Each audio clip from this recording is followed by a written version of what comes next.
Estaba pensando una cosa. Bueno, listo.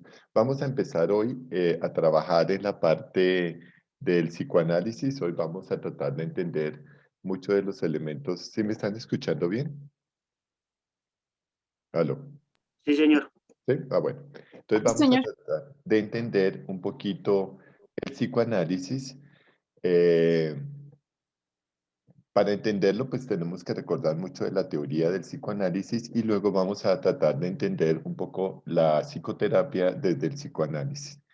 Yo sé que para muchos el psicoanálisis pues no es muy interesante porque ustedes no lo han visto mucho a profundidad, pero pues yo solo quiero que ustedes tengan como una visión de todas las escuelas. Nos quedan 2 semanas para hablar de solo escuelas.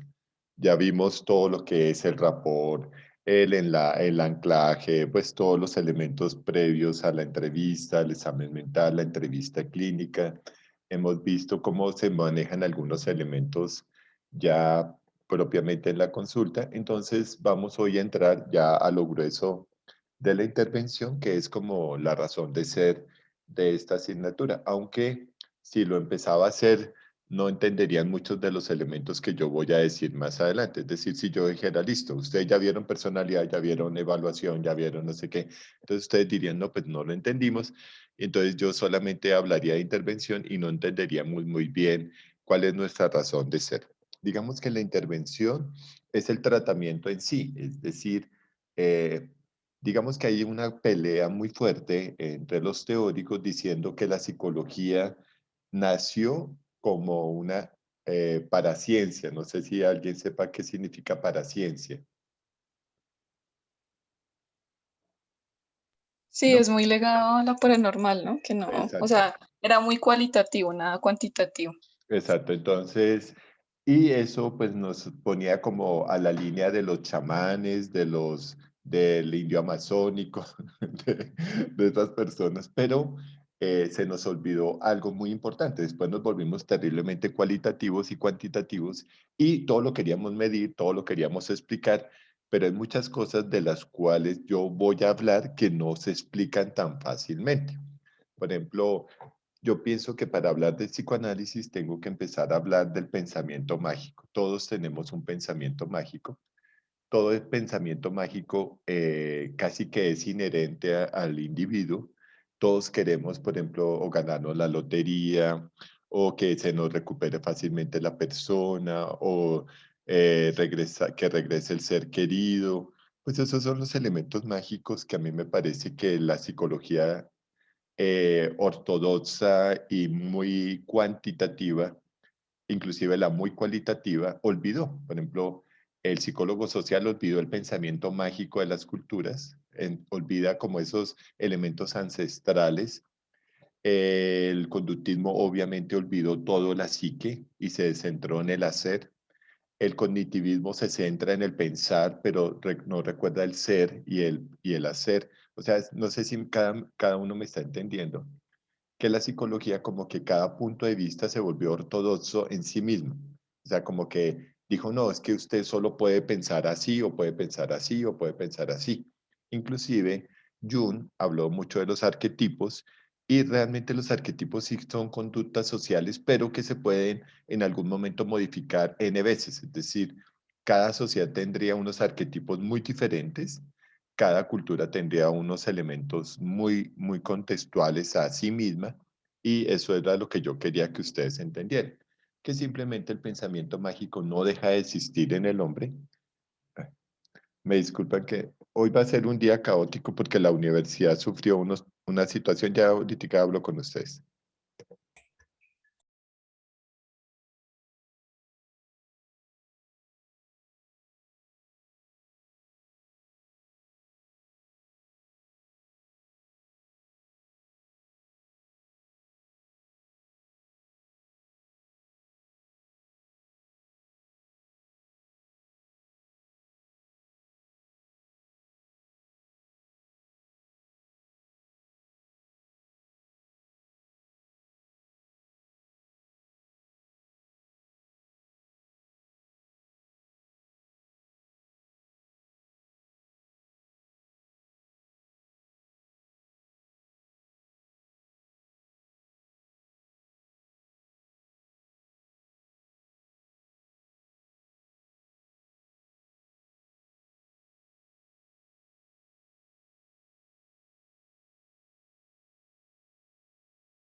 Bueno, muchachos, les comento una situación de la universidad.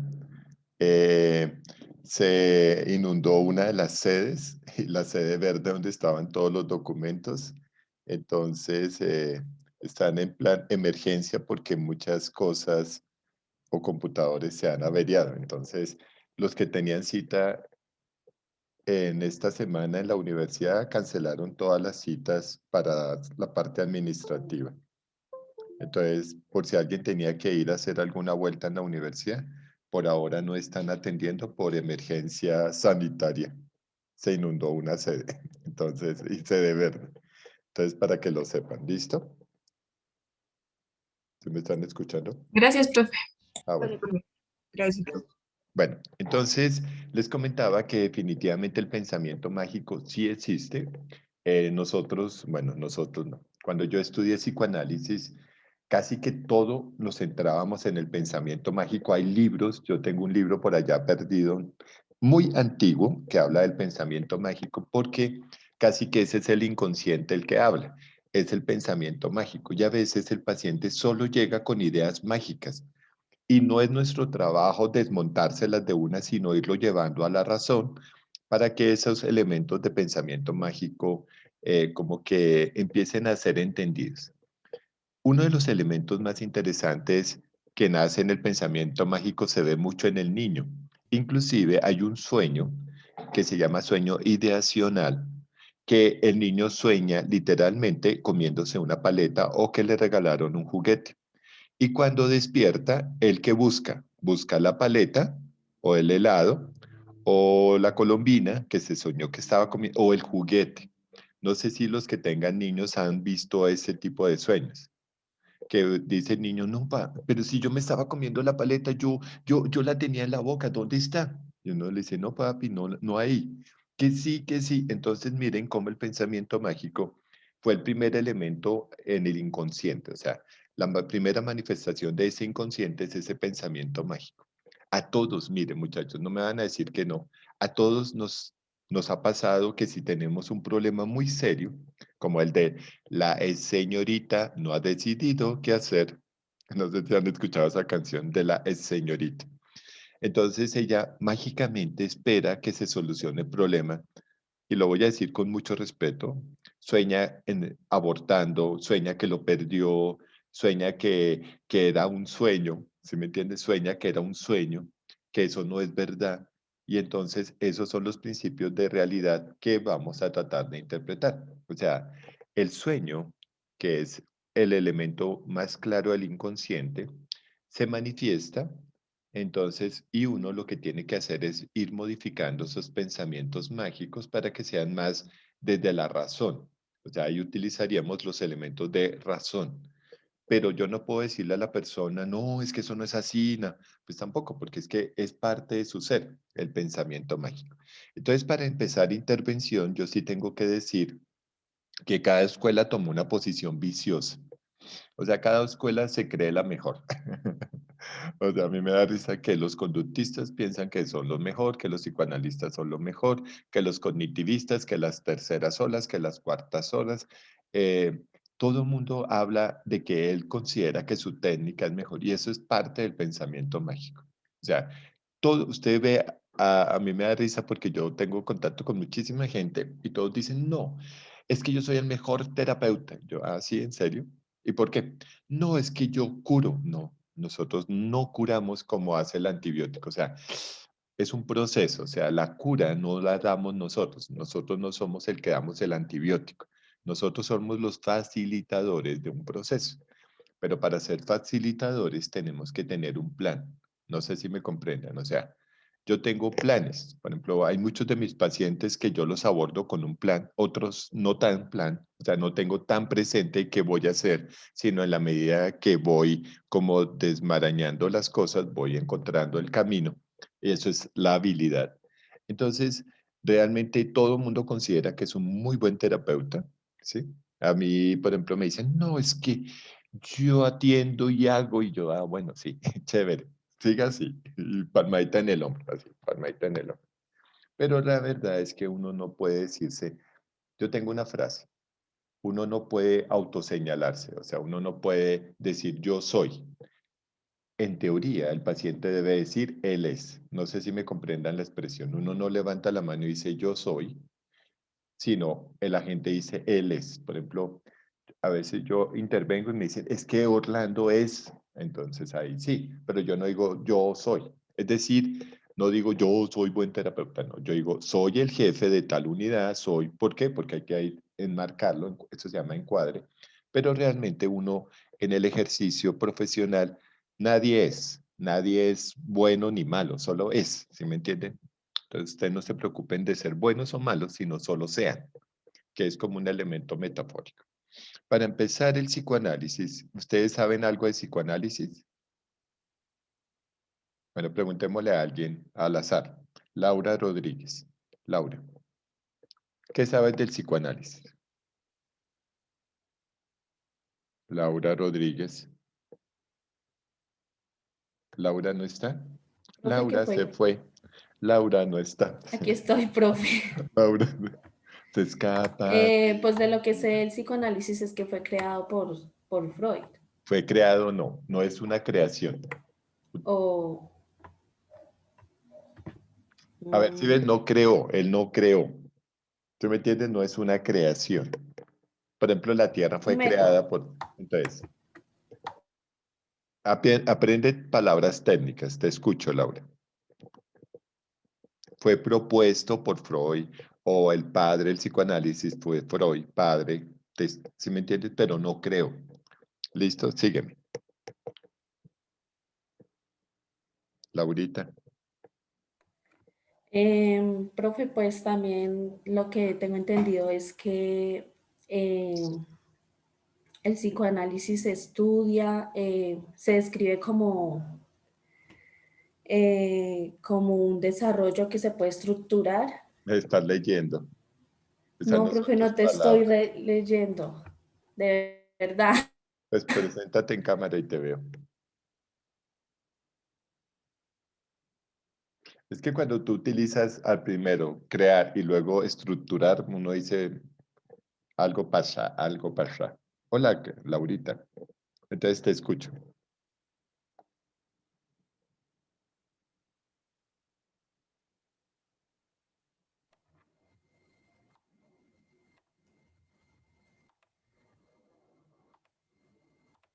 Claudia. Laura, perdón.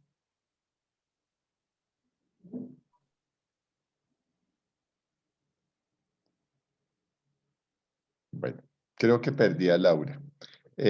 Vamos a preguntarle a alguien. Ana Loaiza, dime, Anita, ¿para ti qué es el psicoanálisis? Es como lo que explora el inconsciente del paciente, Ujú, explora el inconsciente. ¿Y qué sería el inconsciente? como lo que el paciente no quiere como ideas o lo que el paciente no quiere demostrar en sí, como lo que se guarda para él. Pero, por ejemplo, yo me guardo cosas conscientemente y no las muestro, pero eso no sería el inconsciente. ¿Sí me entiendes? Porque tú dices, eso es lo que yo me guardo. Yo me guardé un billete que me encontré en la calle. ¿Eso es el inconsciente? Ujú. ¿Sí? No, Ah, no. no, Entonces, ¿qué es el inconsciente?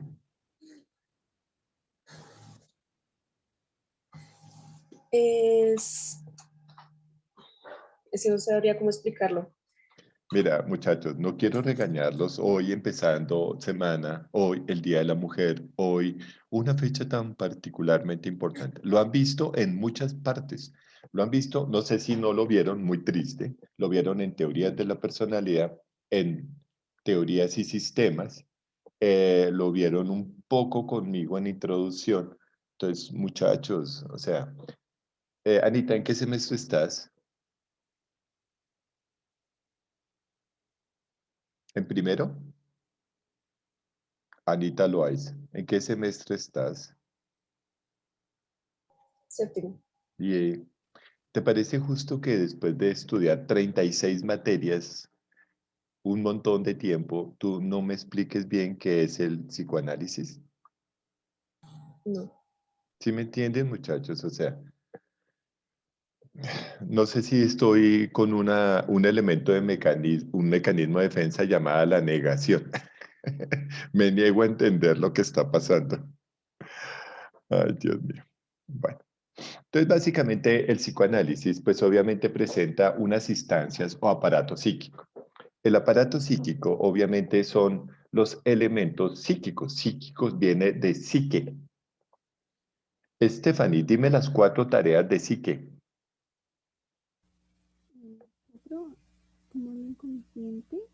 No, dime las 4 tareas que tuvo que realizar Psique para conquistar el amor de Eros. mm, ¿Qué Era significa psiquismo? mente. Mente. Muy bien. Entonces dime, esas tareas a qué hacían referencia. Profe, ¿Mm? es lo que utilizó ella para sacar del río, como que metió y sacó el río. ¿Eran esas tareas? ¿Me estás preguntando o me estás contestando? Preguntan. Una de las tareas es llevar el agua del río de la muerte en una copa de cristal. Muy bien. Las otras 3. No, profe, ¿Mm? no las tengo presentes. Eh, señorita Vanessa Caro. Las otras,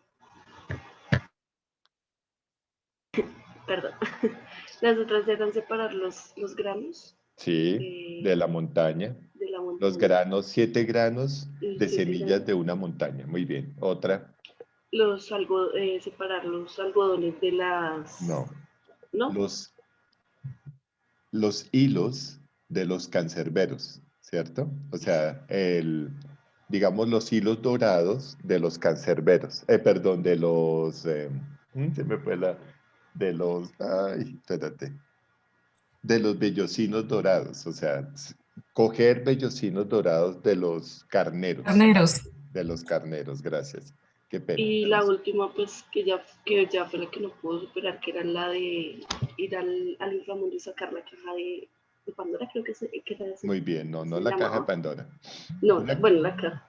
una cajita con la belleza eterna, ¿te acuerdas? La pomada de Ah, la sí. belleza eterna. Muy bien. Ah, sí, sí, sí. Y eso significa un poco lo que hace Psique. Y Psique clasifica, Psique tiene que recoger, Psique tiene que ir al inframundo, Psique tiene que hacer muchas cosas, enfrentarse a la muerte. O sea, el aparato psíquico, pues obviamente representa lo que hace Psique. ¿Cómo se llama? Preguntémosle a alguien, ¿cómo se llama la hija entre Psique y Eros? Lina. La hija entre Psiques y Eros. Lina. Que es inclusive lo que habla mucho Freud. Lina.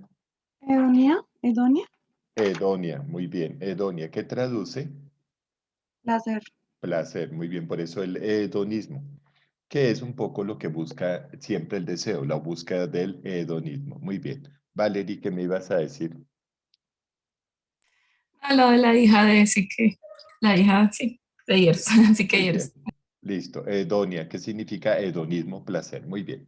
Entonces, básicamente, digamos que el mundo psíquico se divide en 2 grandes estructuras, que más adelante lo voy a tratar de explicar. El consciente, que ellos llaman el principio de realidad, donde habita el yo, y el inconsciente, el principio de placer, que significa hedonismo. El inconsciente, ¿cómo se forma? Básicamente, todos los elementos, voy a traer aquí una imagen para que lo entendamos un poquito mejor.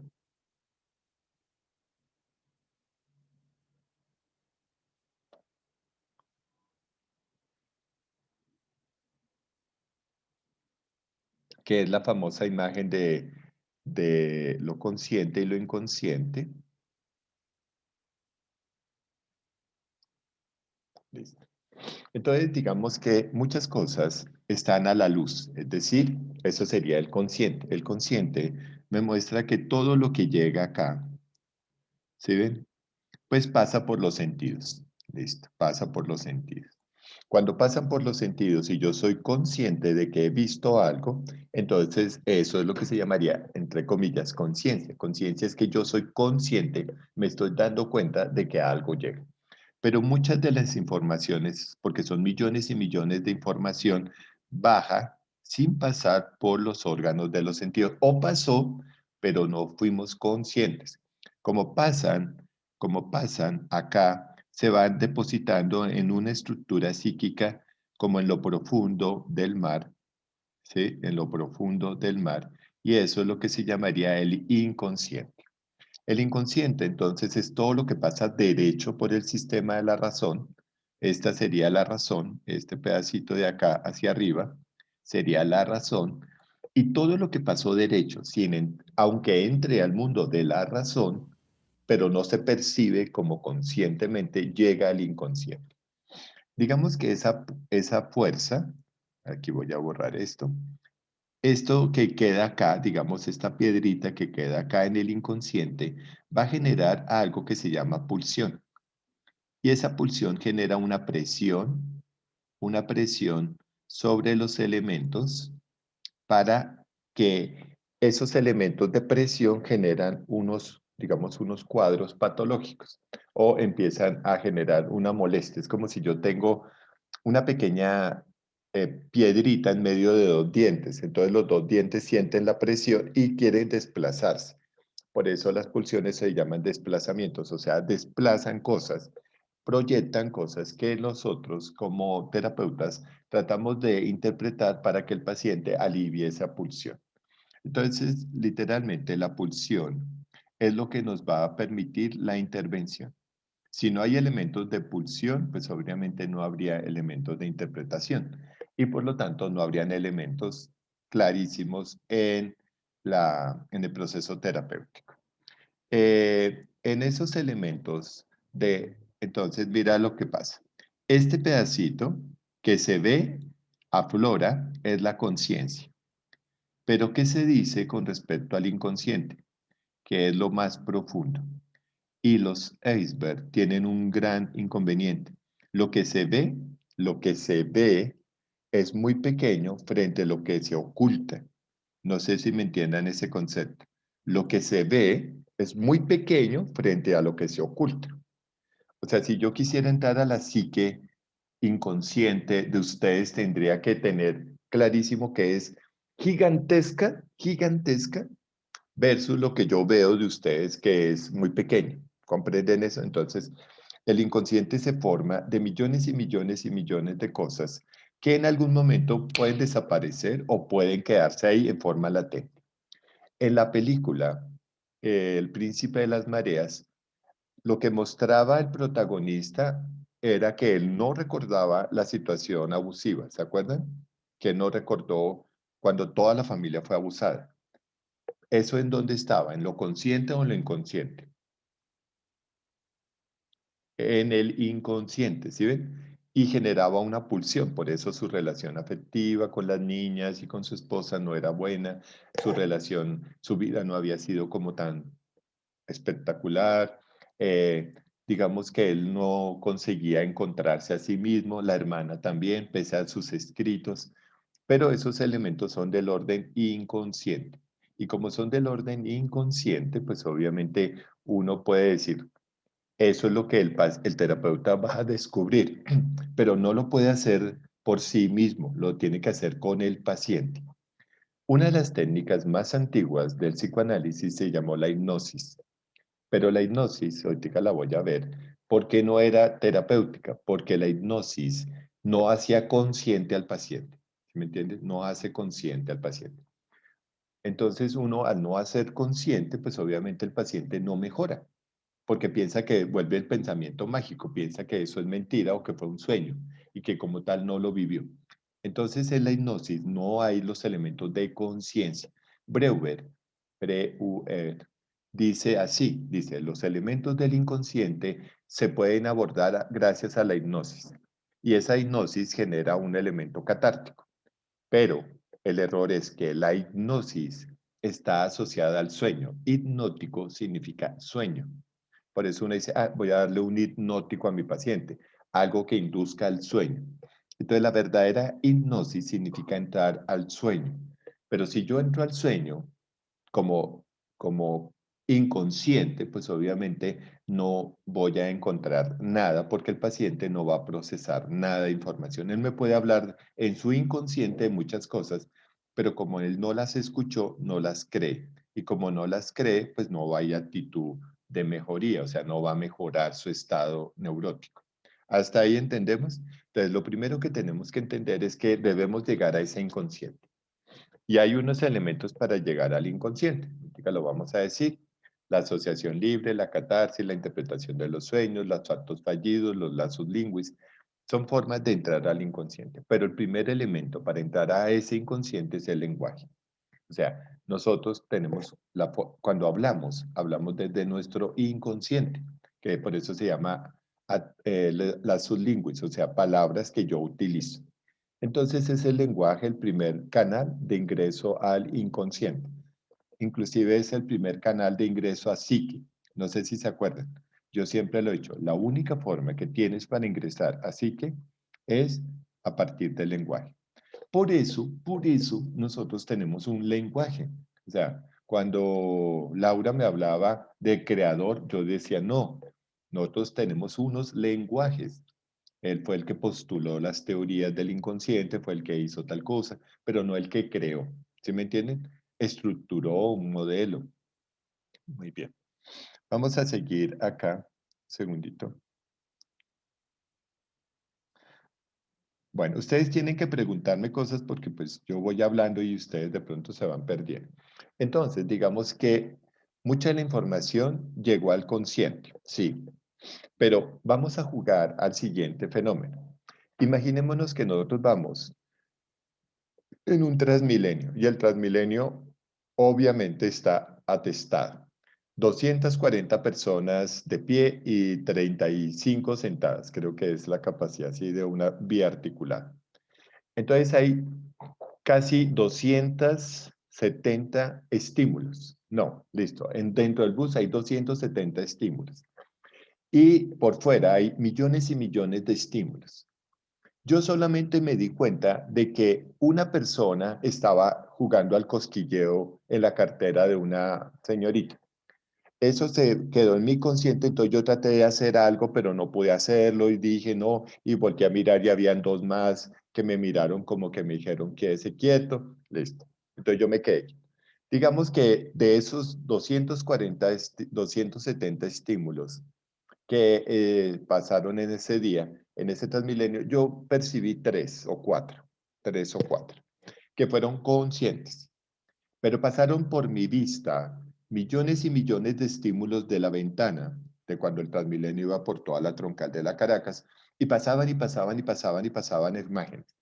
De pronto, una de esas imágenes que fue full flash, estaban, un carro atropelló a un perrito, pero yo estaba tan preocupado por el elemento bueno, del robo que yo, si acaso, escuché la frenada, volteé a mirar brevemente, vi cómo el carro le pasó al perrito y yo seguí preocupado por el robo. Ese elemento del perrito se quedó ahí inconscientemente, o sea, latente. Cuando yo llego a mi casa empiezo a tener náuseas y entonces empiezo a sentirme mal y me dicen en la casa, ¿qué pasa? Y yo no sé, es como si hubiera visto algo súper desagradable y quiero vomitar. Entonces él se pone y me comenta que, por ejemplo, entonces yo comento que hubo un robo, pero eso no me genera vómito. Inconscientemente, ¿qué generaría el vómito? La El muerte del haber, perro. claro, el haber visto cómo el carro le pasó al perrito y todos los hizo así, como que explotó. Y entonces yo me acordé que cuando yo era, entonces tengo un sueño donde yo voy en un carro, en un Fórmula 1, y de pronto se me aparece, es un niño, no un perro, sino un niño, entonces yo esquivo y voy, me estrello y no sé qué. Al otro día me toca terapia, entonces yo le digo a mi terapeuta, no, mira, me dio un vómito raro, luego tuve un sueño de que yo iba en un Fórmula 1 y se apareció un niño y entonces yo me estrellé y eso fue un caos, no sé qué. Entonces me dice, bueno, ¿y por qué recuerdas? ¿Por qué pasó en tu vida ayer? Entonces yo le cuento el tema del robo y cuando yo digo, no, es que además de eso vi cómo Ay, sí, yo vi como un carro le pasó encima a un perrito y desastroso. Uy, sí, no, es que eso, cuando a uno le pasan esas cosas, uno sufre. Como cuando yo me enteré que mi esposa estaba embarazada. Entonces, mira la asociación. Por eso es que él va en un a ver quién me interpretaría eso, va en un Fórmula 1 en el sueño, ve un niño y el niño lo obliga como a desviarse y estrellarse. Porque, ay, sí, Sí, dime, Ana, pues arriésgate. porque, digamos, es como la vida de él, como que la vida de él es el carro y Ajá. él va a su ritmo.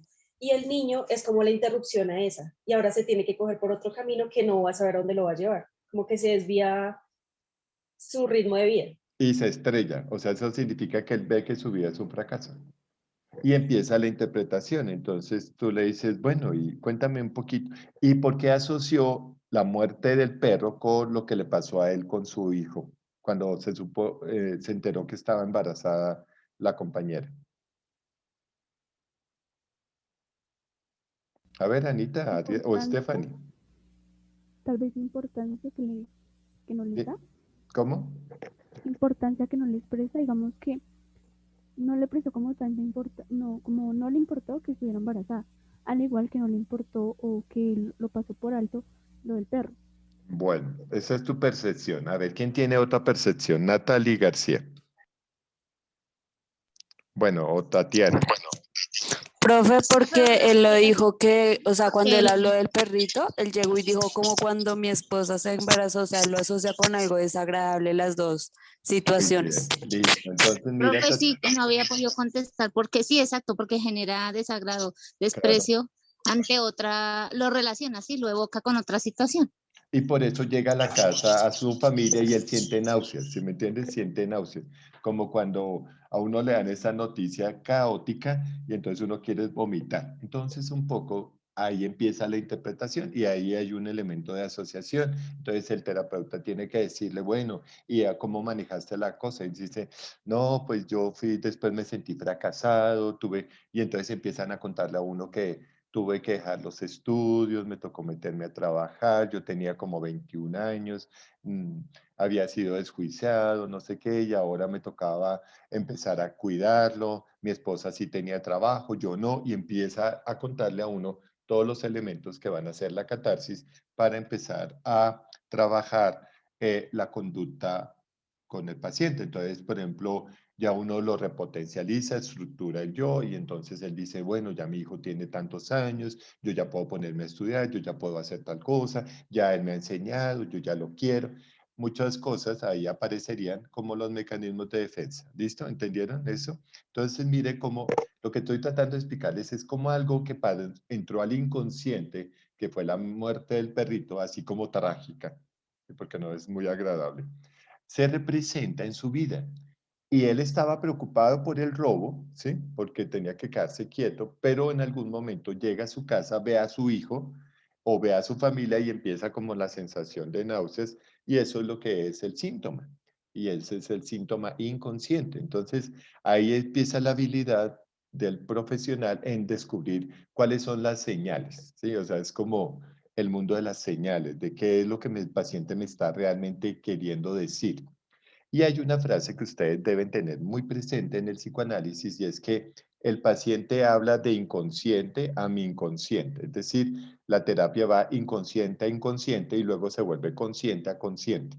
¿Sí? Yo entro también a jugar un poco en el mundo del inconsciente con mi paciente, entonces se dice que se habla del inconsciente al inconsciente y luego se habla del consciente al consciente. ¿Comprenden la frase? O sea, al principio es una relación como muy mágica, por eso muchos profesionales creen ser muy buenos, porque es una relación mágica, y y el paciente también lo cree mágico. Que día me dijo un paciente, no, es que yo fui donde el psicólogo y le dije, yo quiero ser feliz. Y yo le dije, ah, y sí, me hizo ser feliz y no sé qué yo, pero, ¿y eso qué tiene de raro? Me dijo, no, es que él es muy buen terapeuta. Y yo, pues sí, pero ¿realmente solucionaste los problemas? ¿Sí ven? O sea, él le dijo textualmente al profesional, quiero ser feliz, y el otro le jugó a que lo quería hacer feliz, o sea, a llenarlo de altas energías positivas, pero realmente solucionó sus problemas. Esa fue mi pregunta, tanto para los dos. Se quedaron callados y el silencio otorga, o sea, hasta en el silencio se interpreta.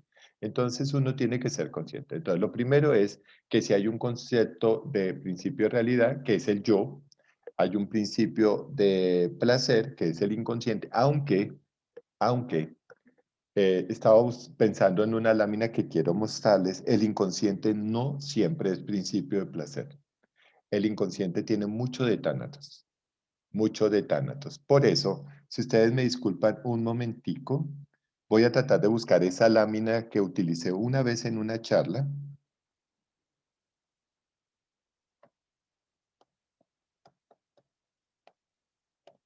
Para que veamos que en el inconsciente, a ver si de pronto está acá. Así creo que la busqué en ese momento, sí. Muy bien. Entonces, ¿están viendo la lámina, muchachos? Listo. Miren cómo. Bueno, miren que el ello es el principio de placer y super yo es el principio de tánatos. Realmente el inconsciente tiene de los tres. Tiene del principio de placer, del principio de tánatos y el principio de realidad. O sea, el verdadero inconsciente tiene una mezcla de todo y eso es como un marasmo. ¿Sí saben qué significa un marasmo? Caos total. Entonces, en el principio tanto del inconsciente habita el yo, el ello y el superyo. O sea, el yo no es solo consciente. Participa más en el preconsciente, pero tiene líneas del inconsciente. ¿Sí? Por eso el yo también se confunde. O sea, el yo tampoco es tan estructurado. Yo tengo elementos yoicos muy inconscientes, como tengo elementos superyoicos, algo conscientes, digamos. ¿Sí ven? Algo conscientes. ¿Sí ven que aquí se ve como el superyo no está limitado por el inconsciente, sino que se puede proyectar al consciente? Y el ello sí es puro principio de placer. Ese sí habita en el inconsciente. O sea, ese sí. Lo mordaz, lo sarcástico, eso sí habita en el inconsciente. Por ejemplo, yo no soy sarcástico conscientemente, soy sarcástico inconscientemente. Sí, o sea, sí, si yo fuera consciente no iría ni miércoles, diré nada. Por ejemplo, eso, sí, no iría ni miércoles. Que es del término inconsciente. Si fuera racional, entonces yo no me expreso de cierta forma o no hago el gesto. ¿Comprenden lo que estoy diciendo? O sea, el ello sí es puro inconsciente. Entonces, esta imagen me permite explicar varias cosas. La estructura psíquica es consciente, preconsciente e inconsciente. Y las topologías son el yo, el ello y el superyo. Digamos, eso sí lo tienen claro. Muy bien. O sea, que simplemente la estructura es consciente, preconsciente e inconsciente. Yo quiero que veamos un ejemplo. Yo estoy fuera de la piscina. Ahí literalmente sería solo conciencia, solo conciencia. ¿Sí me entienden? Solo conciencia. Pero a medida que yo voy entrando al agua y la piscina tiene un declive, porque es de esas piscinas con declive, cada vez que yo voy entrando al agua, ya no soy solo conciencia, ¿sí o no? Al principio me veo los pies en el agua. Ese sería el preconsciente, pero a medida que voy bajando, está mi cuerpo, digamos la cabeza y el abdomen, ¿listo? Se ve un poquito la cadera, se ve un poquito la cadera que es el preconsciente y ya no veo mis pies, que sería lo inconsciente, pero voy bajando hasta que me da el agua aquí al cuello. Ahí tendría conciencia, mi cabeza, mi cuello sería preconsciente y el resto del cuerpo sería el inconsciente. ¿Entienden eso? Pero el consciente, es, es una metáfora un poco difícil de entender, el consciente no ve los pies, sabe que están los pies. ¿Sí me comprenden? Saben que están los pies. O sea, psíquicamente yo sé que tengo pies. ¿Los veo? No. Así es el inconsciente. Yo soy consciente de que tengo un inconsciente, pero no lo veo. No veo, sino no lo palpo, no lo palpo. Claro, yo me puedo, si me meto la cabeza para tocarme los pies, pues ahí no tendría conciencia, sino todo sería inconsciente. Pero, ¿sí me entienden la metáfora? la psique sabe que hay un inconsciente así no se vea. Lo que pasa es que el inconsciente se manifiesta. Ahí ya lo visualizo. O sea, yo no tengo una forma de verlo a sí mismo, sino tengo que ver cómo se manifiesta. Vamos a ver. Laura Forero. Laura Forero. Señor profe, buenos días. Señor, ¿cómo está? Laura, cuéntame, dame, ¿sí me entendiste lo que acabo de explicar de cuando nos metemos a la piscina? Sí, profe, que nosotros estamos pues en ese momento conscientes. No, explícame el caso. Laura, no me estabas prestando atención. Sé honesta, Laura. ¿Estabas o no prestando atención? Laura Forero te hice una pregunta a tu Profe, conciencia. sí, el de la piscina, sí, señor. El de Yo la piscina. salí de la piscina. Bueno, pues Sí, sí, explícame. señor. Te puse cuidado en todos los casos. Bueno, entonces explícame, dame un ejemplo de lo que yo hablé de la piscina.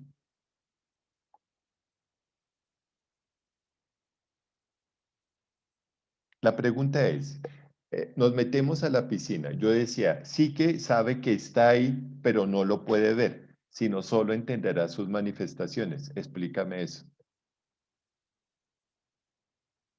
Ayúdale, Laura, ¿no puedes? ¿O sí puedes? Todo lo que ustedes, mira, esto sería interpretable. El silencio de Laura es interpretable, ¿sí me entienden? ¿Por qué el silencio de Laura es interpretable, Carolina?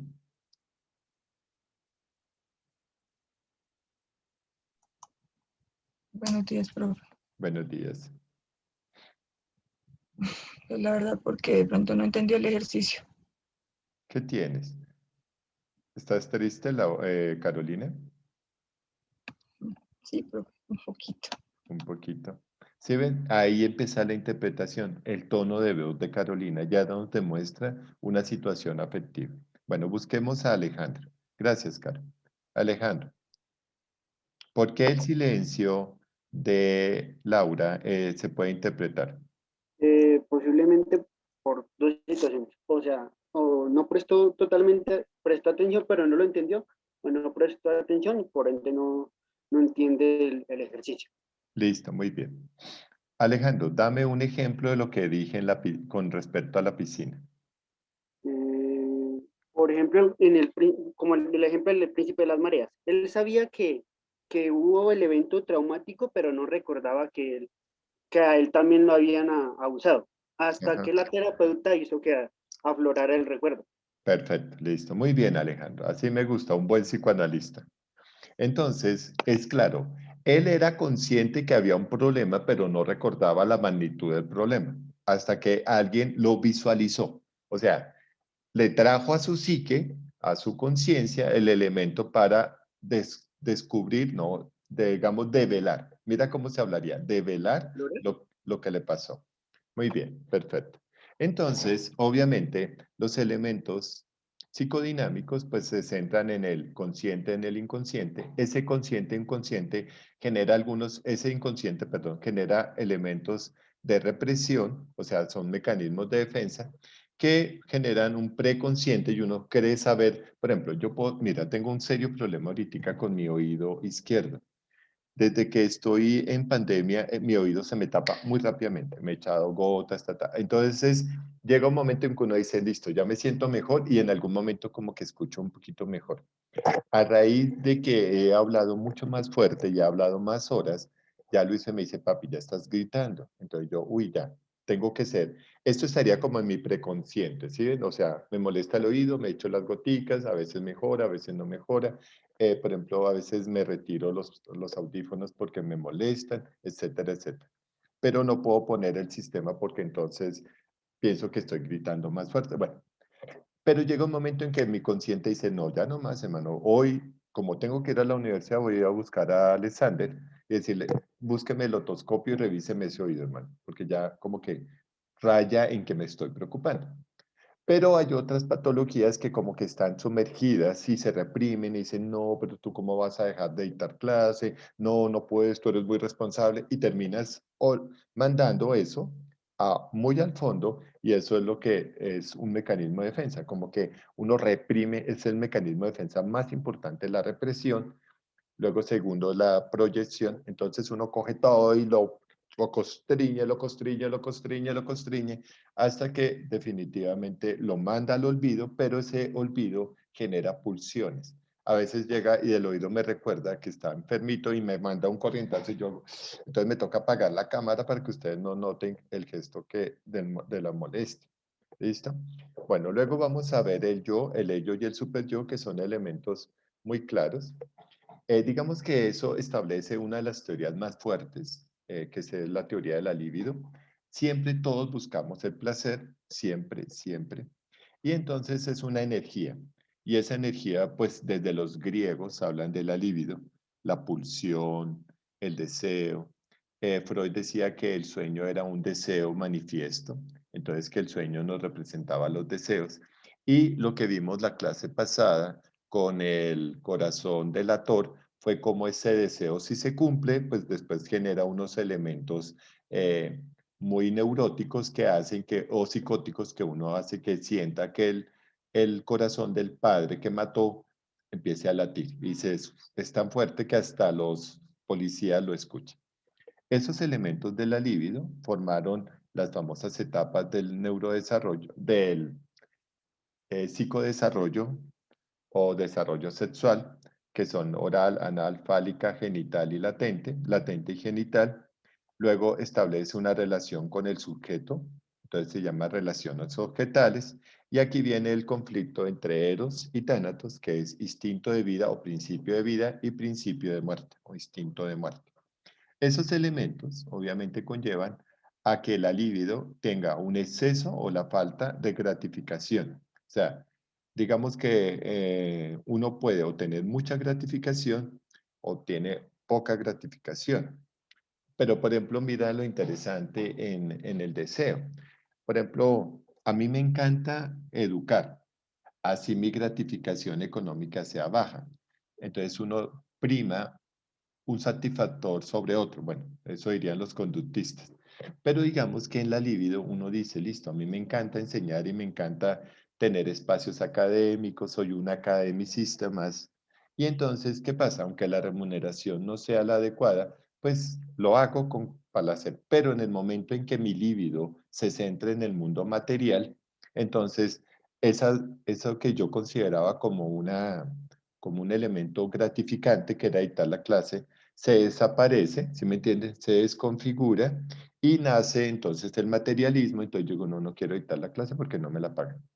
¿Comprenden un poco esa expresión? Y eso es lo que generamos en la relación, en la libido del objeto. Y entonces vamos a hablar mucho de la relación objetal. Por eso los niños generan relaciones objetales. Una relación objetal con un muñeco, con la mamita, con un cuidador, con algo generan una relación objetal. Uno con la pareja también tiene una relación objetal. Entonces lo ven como un objeto de satisfacción de su placer.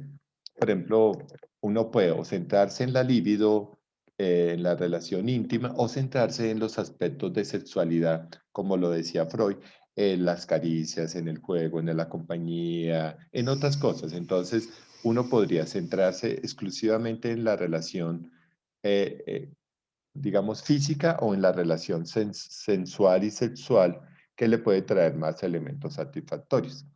Hay un libro que se llama, espérate a ver si me acuerdo, eh, sobre sexualidad. Son los dos teóricos más importantes de la sexualidad. Son esposos.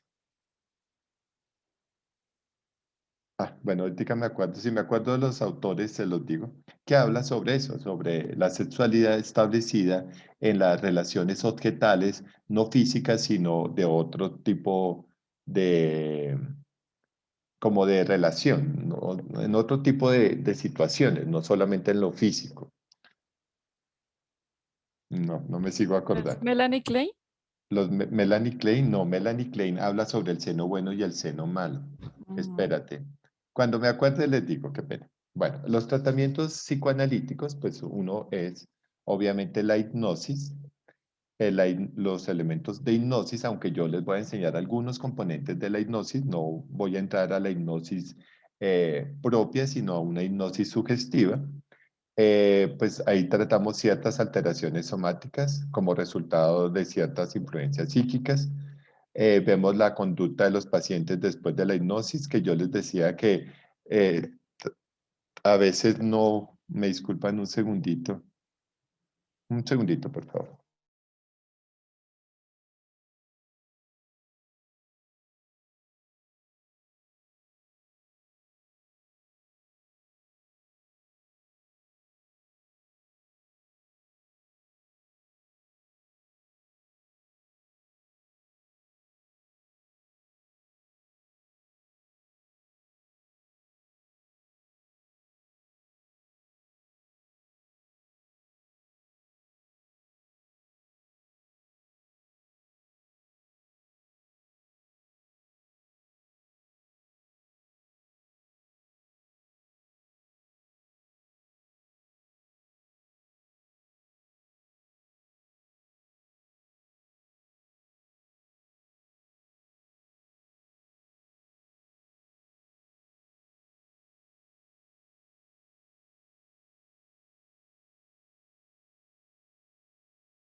Bueno, si ven, esa es la buena de la interrupción, se llaman Master y Johnson. No estaba consultando, sino estaba hablando de un tema con la universidad y entonces eso es lo interesante del inconsciente, evoca la información Master y Johnson.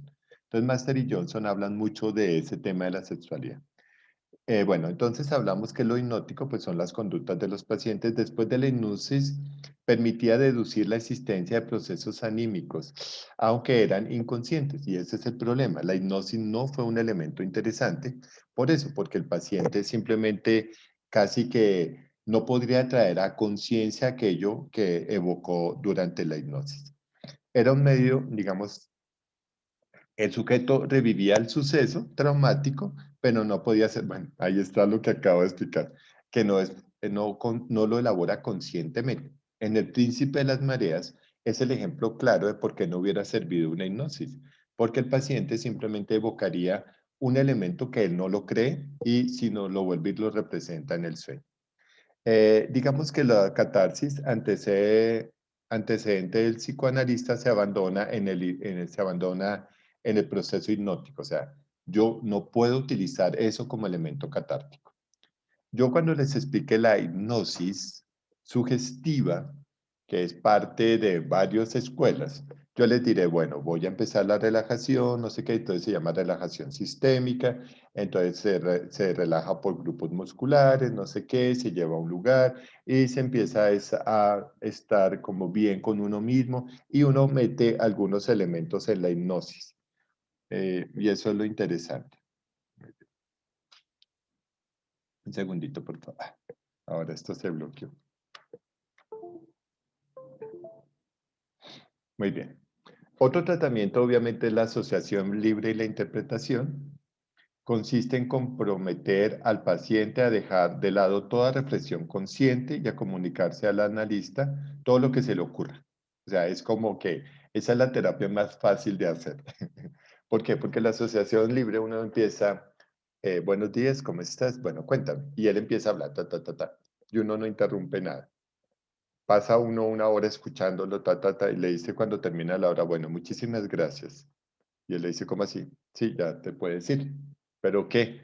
Entonces él dice, ay, no, entonces ponle cuidado. Se va de la asociación libre y empieza el paciente, claro, yo solo le hablé de esto y de esto y de esto y él nunca me dijo nada. Ah, pero es que lo que yo le dije a él me sirve y empieza él a hacerse como una autointerpretación y el paciente de la asociación libre descubre cosas o como que se centra en un mundo fácil. Uy, no, hoy me da una pena con ustedes, muchachos.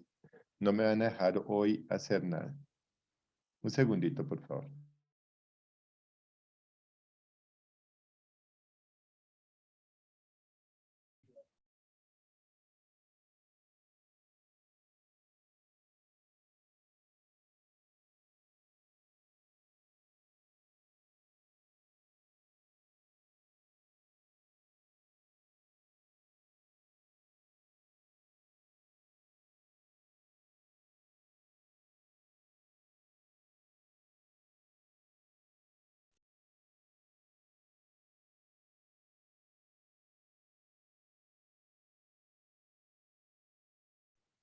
Hasta tanta interrupción va a tocar interpretarla. Entonces, bueno, aquí me devuelvo un momentico. Entonces, la asociación libre casi que lleva a que el mismo paciente un poco encuentre las cosas. Mucha gente critica a la asociación libre porque dice que es la consulta más fácil y se cobra, porque uno hace que el paciente solo hable y hable y hable y hable. Digamos que a mí esa técnica no me gusta. No me gusta por algo que se llama el contrato. Uno establece inconscientemente un contrato con su paciente, una responsabilidad. Y es que la asociación libre como que el contrato lo viola en eso, porque parece unidireccional, del paciente al terapeuta, pero el terapeuta no devuelve nada. Entonces a mí me parece que en la fase de contratación uno sí debe darle algo al paciente, o sea, no un espacio, porque para eso el amigo también le da un espacio, ¿sí? Sino que darle, devolverle algo. Entonces a mí la asociación libre no me gusta, no me gusta. Aquí dicen, bueno, aquí toman las dos técnicas. Uno dice, muchos de asociación libre sí interpretan al final del ejercicio algo. Es una leve interpretación. Pero en sí la asociación libre busca es que el paciente se interprete. Y es muy delicado porque uno, por ejemplo, no sé si les ha pasado. Voy a poner un ejemplo. No sé si me están viendo. Tengo un acceso a un grano acá, acá. No, detrás de la oreja. Es un grano. Y por más de que yo trate de despichármelo bien, qué pena, muy sarcástico el comentario, no va a quedar siempre algo del grano ahí, ¿sí o no? ¿Sí? Sí, Sí, profe. señor. O uno tiene un acceso acá, por más de que yo intente sacármelo, no va a poder salir. Entonces, un poco, la interpretación de la asociación libre es muy pobre. Y entonces como que no es capaz de desalojar todo lo que yo quiero desalojar. Entonces, es un elemento que sí tendríamos que tener muy en cuenta para eso. Básicamente, digamos que los elementos de la resistencia y la represión, que son dos mecanismos muy fuertes, son lo que nosotros vamos a descubrir. O sea, digamos que lo que yo quiero mostrarles acá es que la resistencia y la represión son los dos mecanismos por excelencia, o sea, los dos mecanismos eh, más fuertes, ¿sí? Esos mecanismos son tan fuertes que son inherentes al ser humano. Los mecanismos de defensa son una forma de proteger al yo. La resistencia al tratamiento, que se acuerda que la vimos como adherencia al tratamiento, la falta de resistencia, el exceso de resistencia y la represión son lo que marcan el inconsciente, casi que lo tallan, o sea, o que lo malforman, también podríamos pensar. Los síntomas patológicos son un sustituto de las satisfacciones prohibidas. Y eso es lo que uno reprime o restringe, o sea, la satisfacción. ¿Sí? Eh, es como, por ejemplo, yo estoy en clase y me traen una Coca-Cola fría y ya está haciendo un calor y entonces yo no puedo fallarles a ustedes y yo no puedo decir que tengo sed y entonces yo soy muy fuerte y ahí la Coca-Cola, entonces yo la veo, la veo y entonces yo me quedo pensando, digo, entonces hay como una lucha y entonces esas, o sea, si a mí, yo tengo una persona que me tiene prohibido o siempre que íbamos a comer algo me prohibía tomar Coca-Cola. Sí, entonces me decían, no, ustedes no pueden tomar Coca-Cola y no sé qué, y las dele con la Coca-Cola. Pero a mí me encantaba la Coca-Cola, entonces esas son las satisfacciones que van construyendo el inconsciente. Sí, como que uno dice, no, pero si yo quiero tomarme mi Coca-Colita, me tomo mi Coca-Cola. Muy bien. Estos mecanismos también generan vivencias y conflictos en los primeros años de vida. Y esos conflictos son los que realmente empiezan mal el proceso. Es decir, lo que dijo Freud. A ver, dime, Lina. Profe, es como el caso de las personas negras que viven en una comunidad que son tan ultrajadas que enaltecen su raza ellos mismos y después es muy difícil que salgan como de ese problema porque se vuelven muy conflictivos con su personalidad.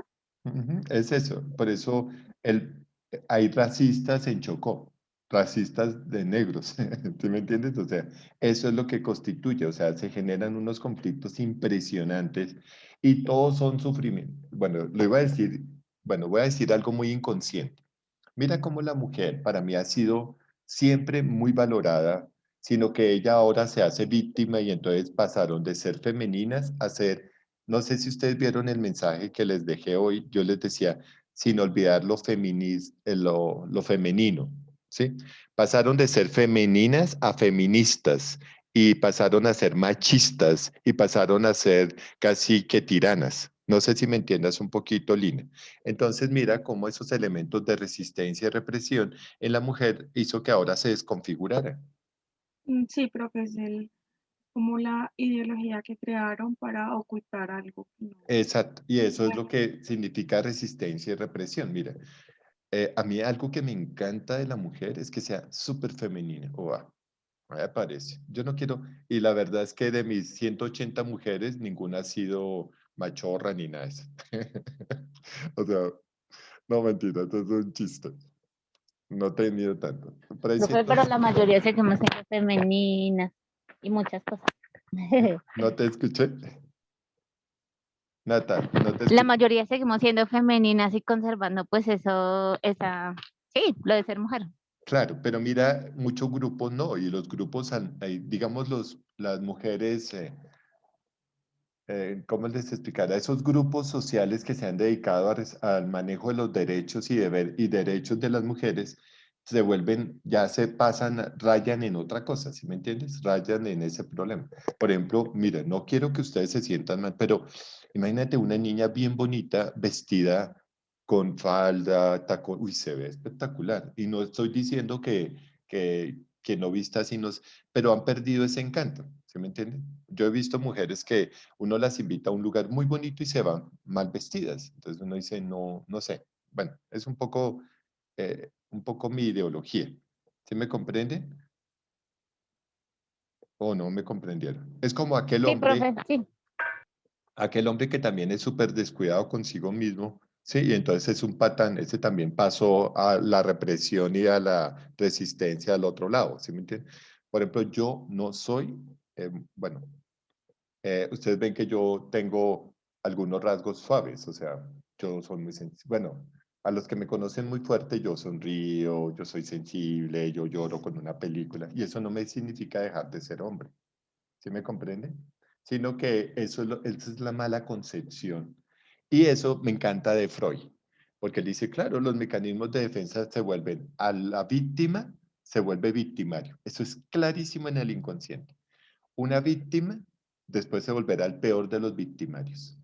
¿Sí me comprenden? La mujer que se consideró víctima, uy, tienen que ver una película, ya. La vimos cuando estábamos en primero.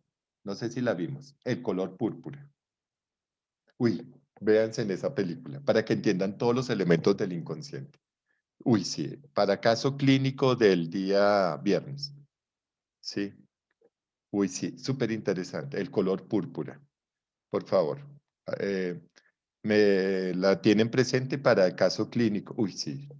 Ahí van a entender todos los elementos sociales inconscientes. Uy, sí. Esa es una súper película, es muy bonita. Bueno, entonces, Lina, ¿sí me entendiste? Bueno, ¿sí contesté tu pregunta?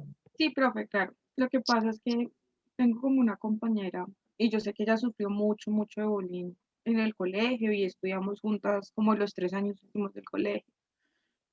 Y ahora tiene un fuerte problema para presentarse al trabajo que ella quiere, porque como entras imponiendo la raza a ella, pues es muy difícil para la empresa que se está presentando. Entonces, Claro, siempre la psicóloga aeronáutica la deja, por eso. claro.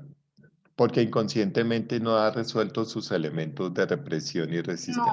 es que ya lo tomó como un mecanismo de defensa y sí, no le voy a decir que ella es alta, es bonita, es una negra muy bonita, pero su mecanismo de defensa la está llevando a no cumplir sus metas en este momento. Claro. Mira, tú sabías que yo trabajo en Chocó, ¿cierto, Lina? Sí, señor. Y mira, algo que me dijo Enot es un pastor de allá, muy amigo mío, bueno, era una persona que yo respetaba muchísimo, nos hemos alejado demasiado, nos perdimos, digamos, nos perdimos. Y un día Enot dice, Orlando, tú ves Chocó y tú ves la miseria. ¿Sabes en dónde están las cadenas del negro? Acá en la cabeza. O sea, como diría Juan Salvador Gaviota, rompe las cadenas de tu pensamiento para romper las cadenas de tu cuerpo. Esa es la frase que tendríamos que utilizar aquí en la resistencia y la represión. Rompe las cadenas de tu pensamiento para que rompas las cadenas de tu cuerpo. ¿Entiendes eso, Lina? Sí, señor. Entonces con ella tocaría romper las cadenas, o sea, la esclavitud sigue habitando en la cabeza de ella. Profe, ¿está ahí? Se congeló. Descongelado. Descongelado. Entonces, ¿escucharon lo de las cadenas? Libera las cadenas o sea, rompe las cadenas de tu pensamiento para romper las cadenas de tu cuerpo. Eso es lo que habría que hacer para eliminar la resistencia y represión. Para terminar un poco este tema, yo le decía, no me decía, es que el negro sigue siendo esclavo acá, en su cabeza. ¿Sí me entiendes? En su cabeza sigue siendo esclavo. Para contarles algo inconsciente del Chocó, un día yo estaba en una reunión y yo dije, voy a postular acá para gobernador. Y todos me miraron como diciendo, Orlando es blanco y aquí todos somos negros. Y yo, sí. Y mi eslogan es, cambiémosle el color a la política en el Chocó. Mira lo que dije inconscientemente, cambiémosle el color a la política en el Chocó. ¿Qué estaba diciendo? A ver, ¿quién me puede interpretar eso que dije allá en el Chocó? A ver, escuchemos al primo de Duque. A ver, Juanpis. A ver, Juanpis, contéstame. ¿No está Juanpis conmigo? El otro Juan Pablo. Aquí está su loguito. A ver, Juanpis. Juanpis Duque, te escucho. Interprétame lo que dije en el Chocó. Sí, Sí, buenas para una respuesta. Juan Pablo Duque.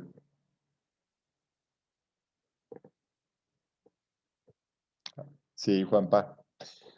Bueno, Alejandro, porque Juan Pablo se fue, Juan Pablo. Sería porque, como, bueno, estamos en Chocó, entonces ellos estructuran que todos sus miembros deben ser de su raza.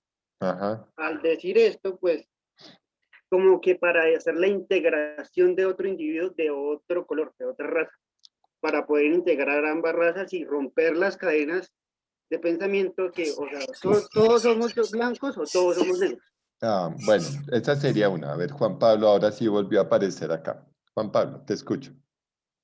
¿Qué me podrías interpretar en la frase en Chocó cuando yo dije cambiémosle el color de la política a Chocó? sí, ahora sí, sí, profe, ya mejoró el internet. Sí, que las cadenas de, sobre todo en la esclavitud que traemos lastimosamente por historia, que primero nos hicieron cadenas físicas con la esclavitud, después quedaron fue las cadenas mentales. Ajá. Y hasta no liberar esas cadenas mentales, pues no vamos a ser realmente libres. Por eso tú decías que las personas, lastimosamente, los más racistas son las personas que les ha tocado sufrir eso, que los victimarios se convierten, las víctimas se convierten en victimarios. Exacto, ¿te acuerdas que yo lo dije muy fuerte? O sea, toda víctima termina siendo el peor de los victimarios. Pero si una Sí. víctima resuelve esas cadenas, realmente resuelve su vida y no tiene que agredir ni lastimar a nadie. En la frase, no, tal vez fue que se te fue el internet, la frase de cuando yo decía cambiémosle el color de la política en Chocó, estaba diciendo descalificando la labor del negro. Discúlpenme así. ¿Por qué? Porque Chocó está en una miseria impresionante. Entonces, cuando yo le decía inconscientemente cambiémosle el color, estaba diciendo miremos a ver si hacemos algo diferente a lo que se ha venido haciendo, que era uno de los elementos inconscientes cuando yo dije esa frase en esa reunión. Cambiémosle el color a la política en el Chocó, era como descalificar un poco lo que se estaba haciendo, porque ellos todos son negros, sí, discúlpame la expresión, y la política es malísima, o sea, es impresionante. Yo llevo viajando a Chocó muchos años y no avanza, o sea, es una ciudad que ni crece, sí, es absurdo, o sea, el edificio más alto de Chocó, de Quito, es en el donde yo me quedo y tiene 5 pisos. El más alto debe tener 7 pisos. Uno dice, como una ciudad capital tiene, hay casas de bareque en el propio centro de la ciudad, o sea, en el propio centro hay casas de bareque y de madera. Entonces uno dice, gravísimo. En la plaza del mercado es impresionantemente desorganizada, mucha suciedad. Entonces uno diría eso, muy bien. Vamos a seguir un poco, entonces en el tratamiento psicodinámico, pues uno trata de vencer la resistencia y la represión, ya que estos elementos generan elementos somáticos que cambian, que se presentan mucho en la infancia. O sea, casi que Freud diría, todo empieza en el concepto infantil de que todo niño es perverso polimorfo. Y todas las patologías fuertes se inician en la etapa infantil. Freud establece, de acuerdo a esto, 2 cosas. Si la patología se establece después del complejo de Edipo, se llama neurosis. Y si se establece antes del complejo de Edipo o de Antígonas o Electra, se llama psicosis. O sea, la psicosis nacería con 1 hasta los 3 años. Después es una neurosis. Por eso uno tiene que tener una vida en la niñez muy adecuada, porque Freud lo decía. Pero hubo un error ahí.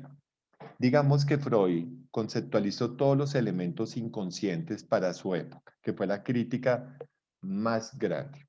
O sea, le pasó lo mismo que le pasó a Pablo. Pablo ensayó con sus hijos el modelo de desarrollo pedagógico o de las etapas del pensamiento. Solo vio a sus hijos para llegar a eso. Freud solo vio a los niños que tenía en su entorno. No sé si me comprenden esa situación. Digamos que ese fue el error freudiano. Solo centrarse en 1890, en su condición histórica, y entonces eso es lo que lo mató. Como En un mató solo a... ecosistema, creo que. Dime.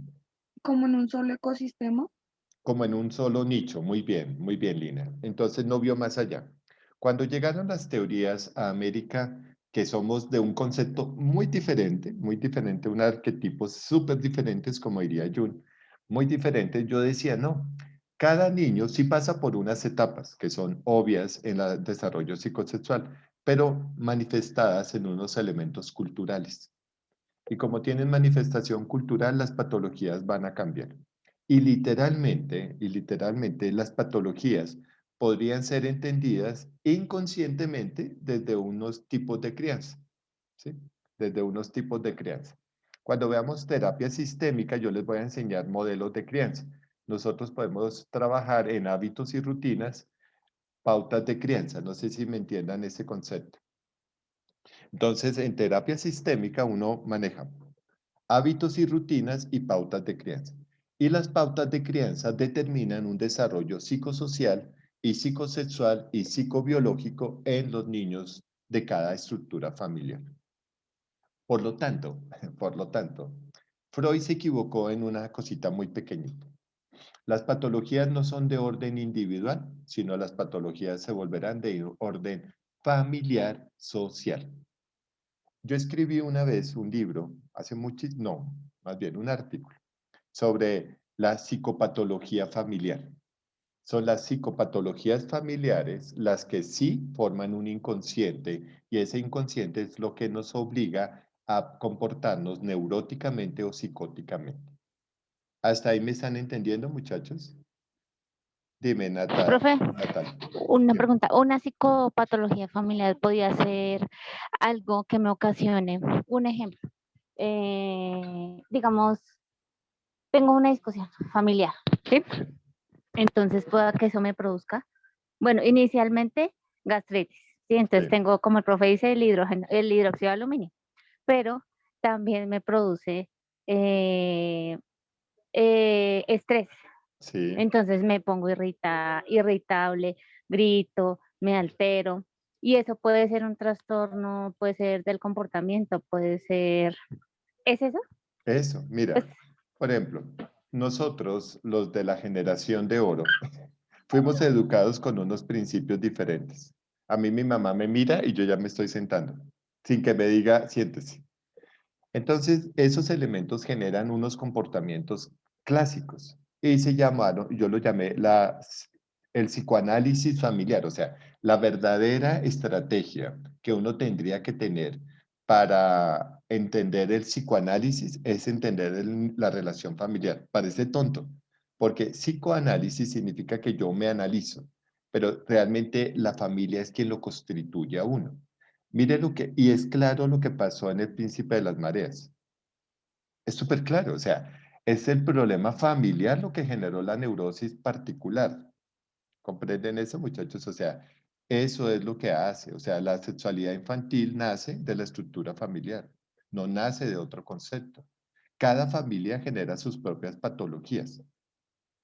Aunque no es el tema sistémico, miren esto, no sé si alguien ha ido de visita a una familia, o sea, lo invitan a almorzar. Y usted llega a almorzar a esa familia y uno ve cómo se comporta la familia y dice, esta familia está re loca. Uy, sí, hablan de unas cosas y se tratan y no sé qué. Pero cuando a usted lo van a visitar y se sientan a almorzar, usted se comporta como cotidianamente se comporta y su visita dirá inconscientemente o en silencio, esta familia es re loca. No sé si me entiendan un poco la expresión. O sea, si uno está dentro de una familia, uno la ve súper bien. O sea, uno dice, wow, mi familia es toda ahí. Pero si alguien viene de visita, dice, qué familia tan re loca. Pero si yo voy de visita, diré exactamente lo mismo. Esa familia, ¿quién la entiende? Mire cómo se tratan. ¿Usted me comprende? Entonces, esos elementos generan, obviamente, unos componentes más intrapsíquicos que cualquiera. O sea, es la familia, el nicho. ¿Se acuerdan en el modelo que yo decía, la familia, hay una trilogía neuronal entre los cuidadores y el niño? Es eso. En el inconsciente, casi que uno tendría que evaluar primero el contexto familiar para luego sí entrar a lo individual. No lo contrario, no lo individual para construir lo colectivo, sino lo colectivo familiar para establecer las relaciones individuales. No es lo mismo, no es lo mismo. ¿Sí? Por más de que yo tenga un ello, un yo y un super yo, la familia casi que podríamos decir que tiene un ello, un yo y un super yo. ¿Sí ven? En la familia siempre hay un chivo expiatorio, siempre hay alguien más normativo, siempre hay un elemento, perdón, hay un elemento que lo vamos a ver, se me olvidó el concepto teórico, yo padre, yo hijo. Entonces, cuando me acuerdo del teórico, ya, bueno, ética no, si me acuerdo les digo, entonces se habla del yo padre, yo hijo, que significa un poco el yo estructurado como padre, como super yo, o como hijo, que es muy del ello. ¿Sí? Entonces hay como una trilogía. Estaba pensando y quiero hay una trilogía en la Biblia. ¿Quién recuerda la trilogía en la Biblia? Profe, la de Padre, Hijo y Espíritu Santo. Muy bien, muy Padre, bien.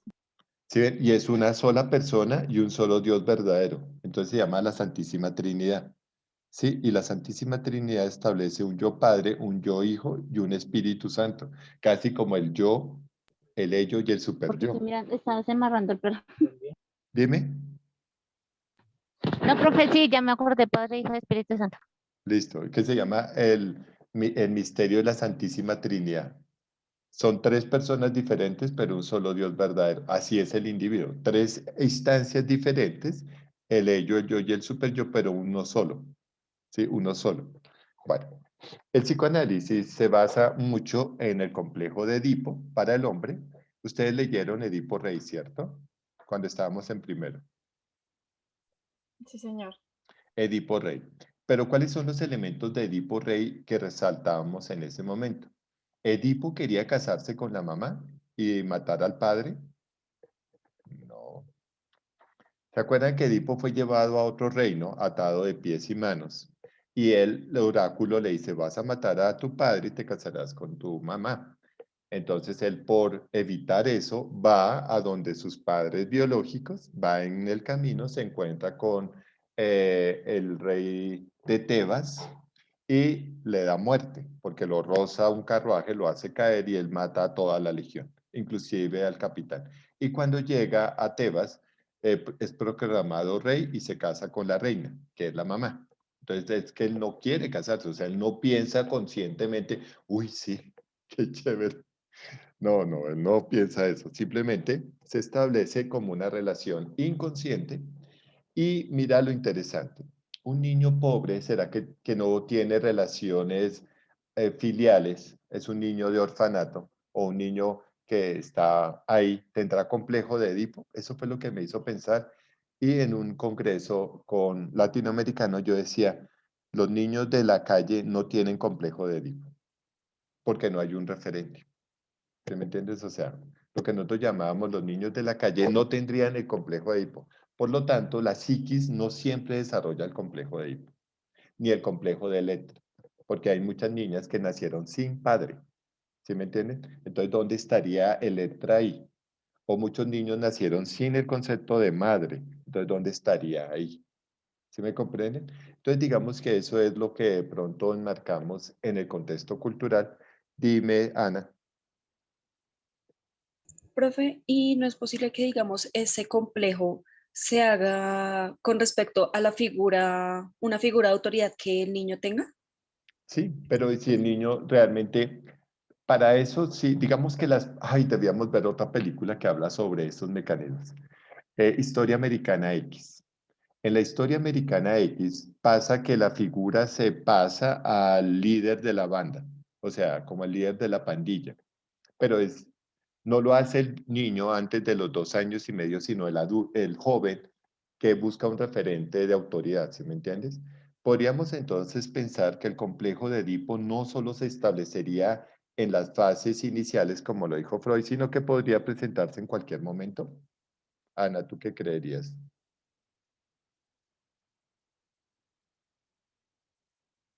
Ana, ¿me volví a quedar congelado?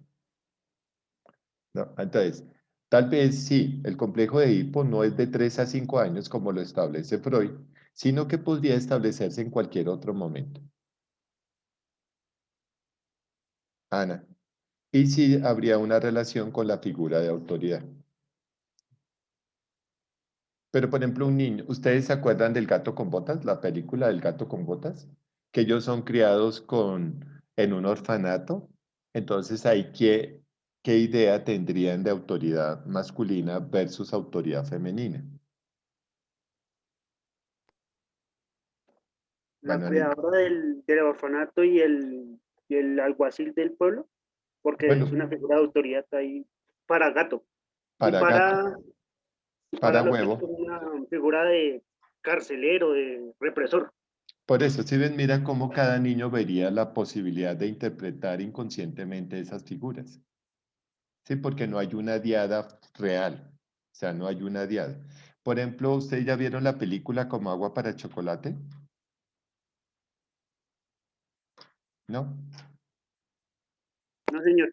Bueno, Como agua para chocolate habla mucho de la relación diádica, de pronto la vamos a ver en modelos sistémicos. Es bien interesante Como agua para chocolate. La pueden ir colocando en sus películas. Bueno, vamos a seguir. Entonces, el complejo de Edipo, pues obviamente nos genera un conjunto de ideas y sentimientos que se fijan alrededor de la posesión. Por eso el psicoanálisis habla de los elementos de envidia, los elementos de castración, los elementos de sublimación, etcétera, etcétera. Pero surge entre los 3 a 5 años, que era lo que yo le comentaba un poco a Ana, y es que posiblemente el niño en Colombia no lo forme así, sino lo forme en otro momento. Para Freud era muy fuerte que si yo no resuelvo bien el principio de Edipo, el complejo de Edipo, el complejo de Electra en la mujer, voy a generar una neurosis y una psicosis. Ese para él es el origen de los procesos. Y muchos se quedan en la fijación del complejo, o sea, no resuelto que es matar al padre y poseer a la madre, es un complejo muy tenaz. Pero muchos chicos terminan enfrentándose al padre, ¿sí? Y, por ejemplo, en Los Sicarios, en la película No nací para semillas, o en Rodrigo de No Futuro, hablan de que los pelados sicarios piensan, mi mamá, la mamá es una sola, o sea, es la que se cuida, papá es cualquier Hewlett Packard. Entonces, eso indicaría un poco la resolución del complejo de Edipo en los chicos de sicariato. O sea, que ellos ven al padre para eliminarlo. Es cualquier, bueno, si entienden Hewlett Packard. Y se dice textualmente en la calle. O papá es cualquiera. Eso es como una convicción de nuestra cultura, ¿no? Esa frase. Exacto, perfecto. ¿Sí? ¿Por qué? Porque al comienzo el hombre era totalmente abandónico. ¿Sí? Ahora somos pocos los papás, mamás. ¿Sí me entienden? Eso es algo que uno antes no entendería. Por ejemplo, cuando yo empecé con Luis, yo tenía serios problemas porque no tenía lugares donde cambiarlo. Ustedes se daban cuenta que las pañaleras, o sea, para cambiar a los bebés, ¿dónde eran? En los baños de mujeres. ¿Sí o no? Hasta hace muy poco, por ley, hay un baño familiar donde uno entra y cambia a su hijo, porque hay muchos hombres que ya asumen el papel de cambiar a sus hijos, de llevarlos, de hacerles cosas, ¿sí me entienden? Entonces uno diría, bueno, ahí sí habrían unos elementos más sociables que me permiten tener eso. Por ejemplo, hay muchos problemas cuando, por ejemplo, por ejemplo, un papá tenía una niña, criaba una niña, y ¿cómo hacía para entrar al baño? ¿Se me entiende? No podía entrar a los baños de las señoras porque las señoras peleaban. Y no la podía mandar sola. No podía entrar al baño, a la niña a un baño de hombres porque es un desastre. Entonces, ¿qué hacía? ¿Sí me entienden? ¿Qué hacía? Ahí cómo manejar las cosas. Entonces, digamos que en esos elementos socialmente el complejo ha cambiado bastante. Pero pues sigue siendo un tema de interpretación. Bueno. Acá en el psicoanálisis, pues obviamente generamos unos elementos de transferencia, que son los sentimientos que genera el paciente hacia el profesional. A su vez, obviamente, todo profesional, yo creo, no se vacuna contra lo humano. Entonces va a generar elementos de contratransferencia. Contratransferencia, ay, otra vez discúlpenme muchachos.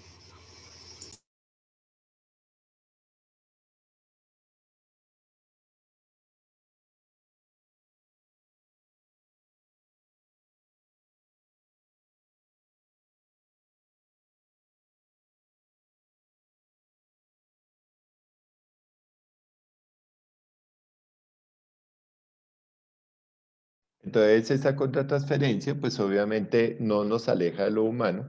Y mira que se dice que la contratransferencia es cuando el analista transfiere ideas, sentimientos o actitudes al paciente. Es muy difícil no hacerlo. Por ejemplo, me pasó en unas ocasiones. Imagínate que yo estaba manejando un grupo de chinos, de pelados, como de unos 12 a 15 años. Y yo tengo un gesto, entonces yo hacía así o me cogía aquí. Y un día una mamá llega y me dice, ay, pero profe, es que usted no sé qué influencia tanto a mi hijo que mi hijo ahora tiene las mismas conductas de usted. Y yo pues obviamente tiene un modelo y ese modelo pues es lo que hace que lo que yo pueda transformar en él algo. Entonces, el modelo, esas ideas o sentimientos tampoco es que sean neutros, ¿no? Yo debo de generarle algunos elementos a los chinos para que se parezcan a mí, porque yo soy el modelo. Inconscientemente, pues no está tan bien visto esa contratransferencia, pero desde el modelo conductual sí es muy importante la adquisición de esos sentimientos o actitudes hacia el paciente. No sé si me comprendan, muchachos. O sea, ¿cómo voy a hacer que un pelado baje sus niveles de agresión si no tiene un referente de modelo? Entonces, ahí sí, por eso yo les decía, A veces yo tengo que combinar varios modelos para que las cosas medio funcionen. ¿Listo?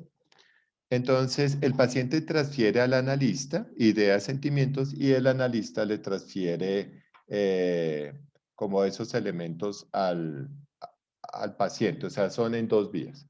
Obviamente, pues hay posiciones positivas y posiciones negativas. O sea, uno puede hacer una transferencia positiva, no de los elementos de ternura y eso, sino los elementos que faciliten un proceso o puede generar muchísima hostilidad. Y aquí viene una frase psicodinámica.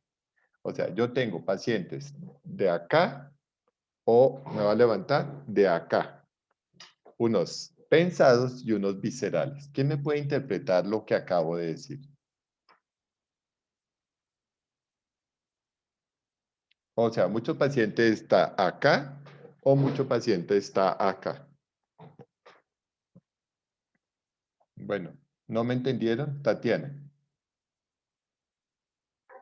Profe, sí, yo te puse cuidado, pero no No lo entendiste. entendí. Muy bien. Stephanie, no, Stephanie me ha contestado. Karen Contreras.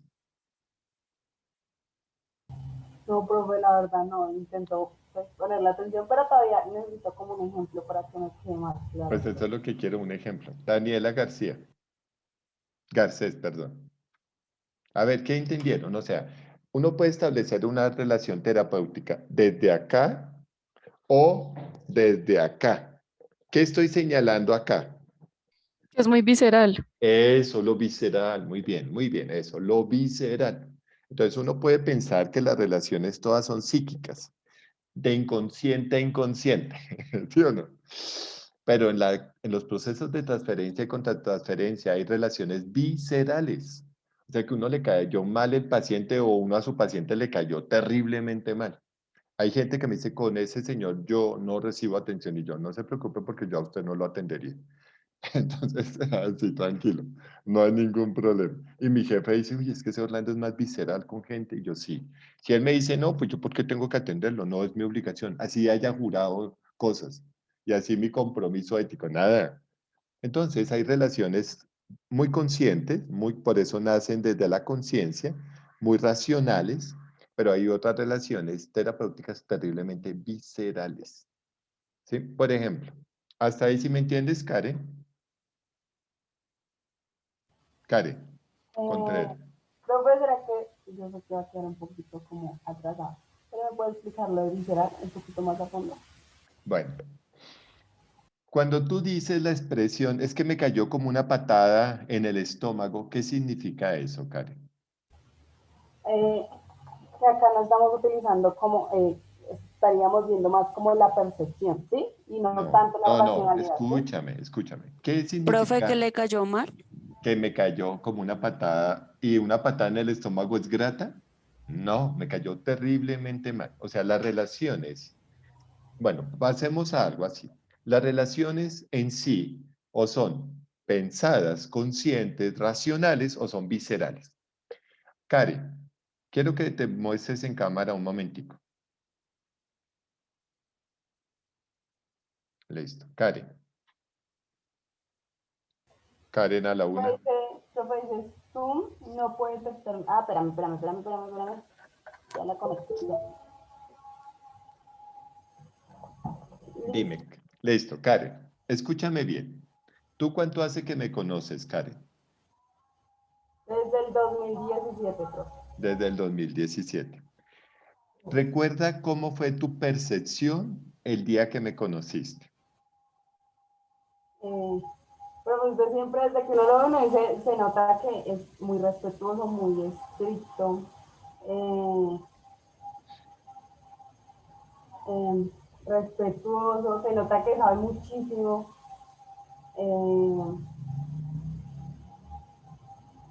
Bueno, mira que Karen está estableciendo cuando me conoció desde la razón. Pero si yo le preguntara a alguien, honestamente, no va a haber problema. Que ustedes dijeran, no, es que este tipo es re malo, yo no quiero clase con él, es prepotente, no sé qué. Alguien que realmente diga, sí, profe, el primer día que yo a usted lo conocí, yo pensé cosas desagradables de usted. ¿Alguien? Ay, ahorita, no voy a calificar a nadie. Entonces, no, solo quiero explicar algo. ¿Nadie? ¿A nadie le caí mal? No mal, sino con miedo y temor. Sí, No, no mal, profe, mal. sino que iba a ser como difícil tratar con usted, acoplarse a su idea. Porque Sí, todas me pues, están jugando a la razón. O sea, que les iba a exigir, que iba a ser difícil, pero eso es la razón. ¿Alguien? Lina. Lina. Señor, Lina, dime la verdad, ¿cómo te caí el primer día? el primer día que te presentaste, yo te vi antes de clase y tú me caíste súper mal. Que Listo. estábamos todos en un auditorio. Eso, estábamos todos en un auditorio. Muy bien, yo tuve con ustedes la primera presentación cuando llegaron por primera vez a la universidad. Y Lina torció los ojos varias veces. Entonces, eso es visceral, ¿sí ves? O sea, a ella yo le caí mal. ¿Y por qué, Lina? ¿Por qué te caí tan mal? Porque tú llegaste como con esa actitud. Sé que a este punto ya no es prepotencia, pero era como para darnos a entender a qué entrábamos, a qué nos enfrentábamos. Entonces Ajá. te presentaste como el psicólogo, los títulos de la Universidad Nacional, bla, bla, bla, la regla del celular. Entonces fue como un choque, porque de hecho yo venía de una universidad que si sacaba uno el celular en clase, pues eso importaba. Si uno comía en clase, pues eso no importaba porque los profesores les daba muy igual ese tema. Entonces yo venía como acostumbrada de otras cosas. Es que a mí me dijeran en una clase, no saque el celular, un choque horrible.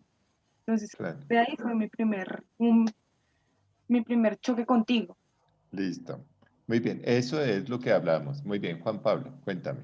Sí, profe, una pregunta. Acá el visceral puede también verse, acá lo estamos viendo como una percepción mala de la persona, pero el visceral también podría verse bien. Por ejemplo, que una chica del primer día de la clase, cuando vio a Orlando, dijo, uy, no sé qué pasó, pero me gustó mucho y me enamoré, y fue como muy visceral, pero hacia el lado del enamoramiento.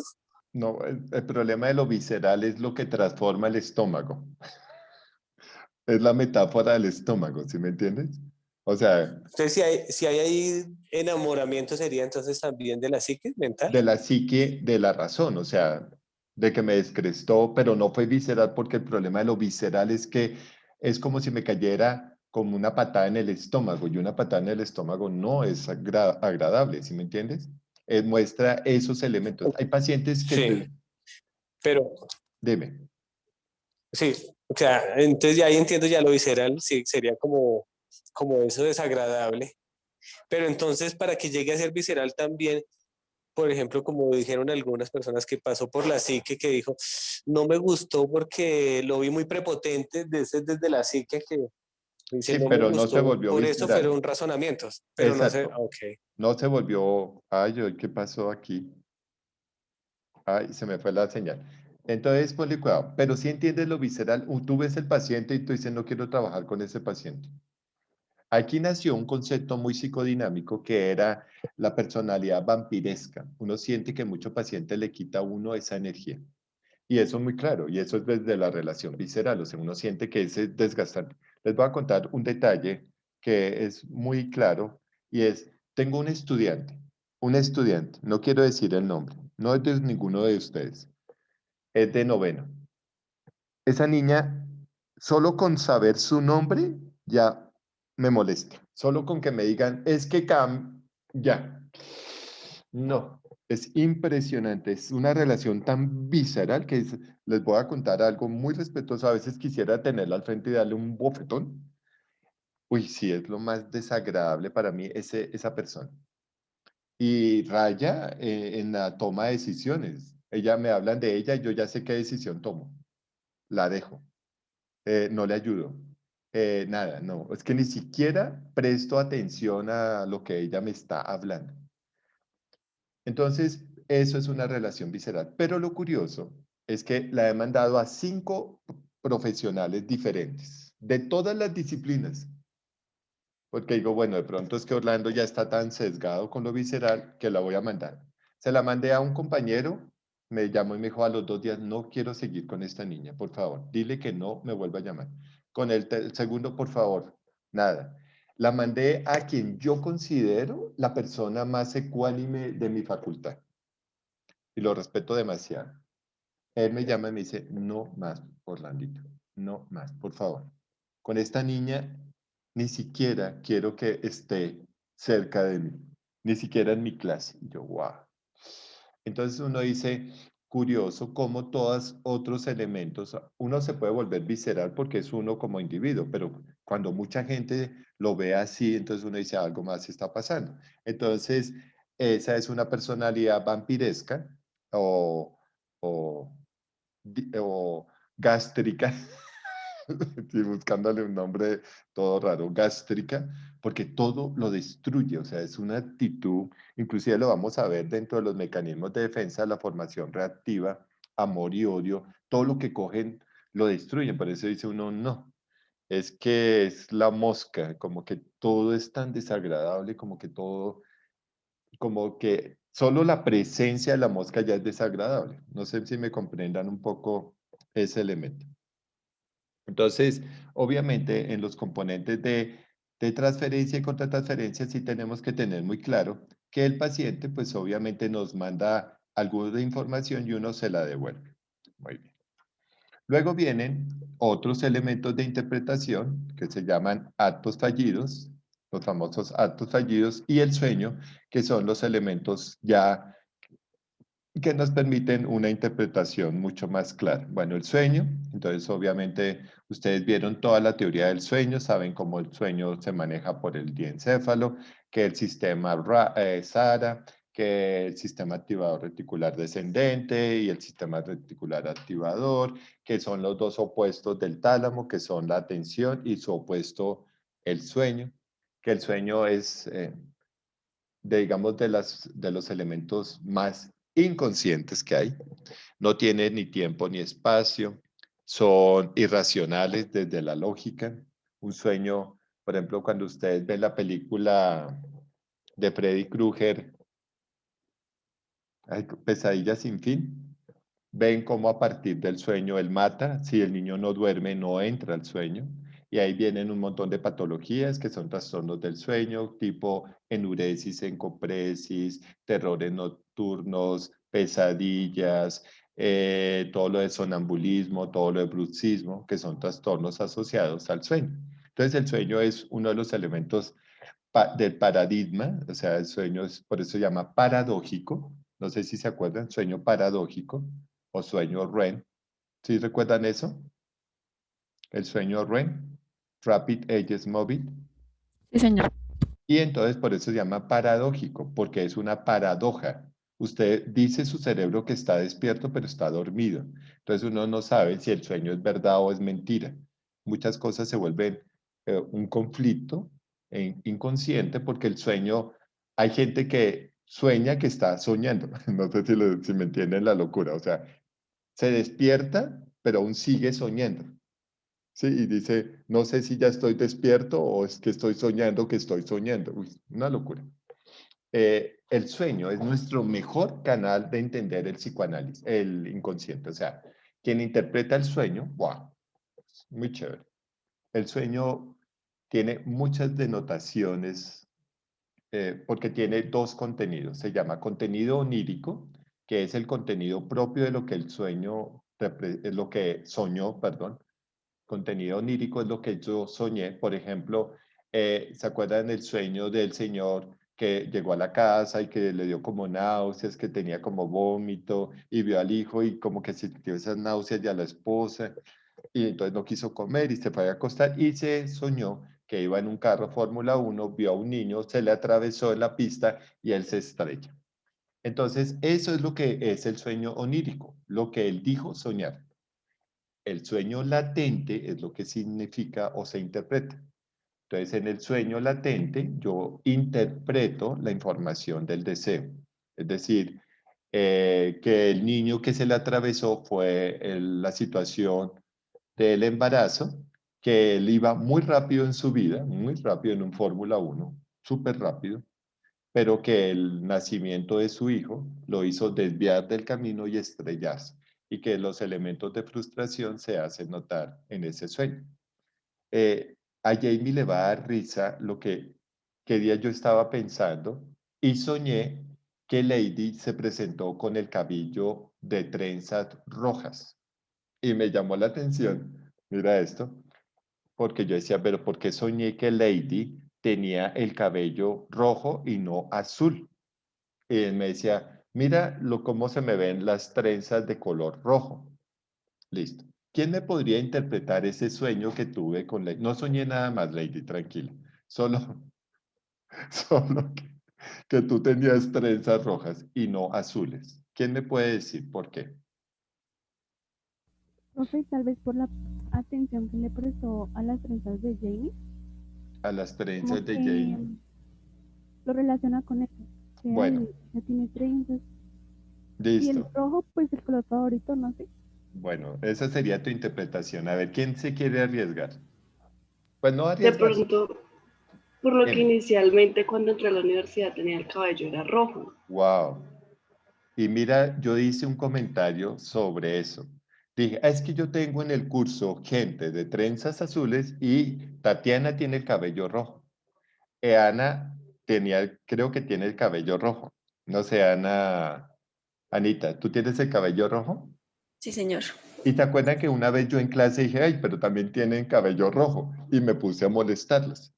Entonces, algo pasó y fue que yo recordé que yo tenía un estudiante, otra Anita, no sé si eres tú misma, que se cambiaba el color de cabello muy seguido y era de su curso. ¿Te acuerdas? Era también Ana, ¿sí? No, profe, era Yolimar, si no estoy mal. Bueno, alguna de esas. Y en ustedes se cambiaban mucho el color del cabello. Entonces, en su curso en especial tenía eso.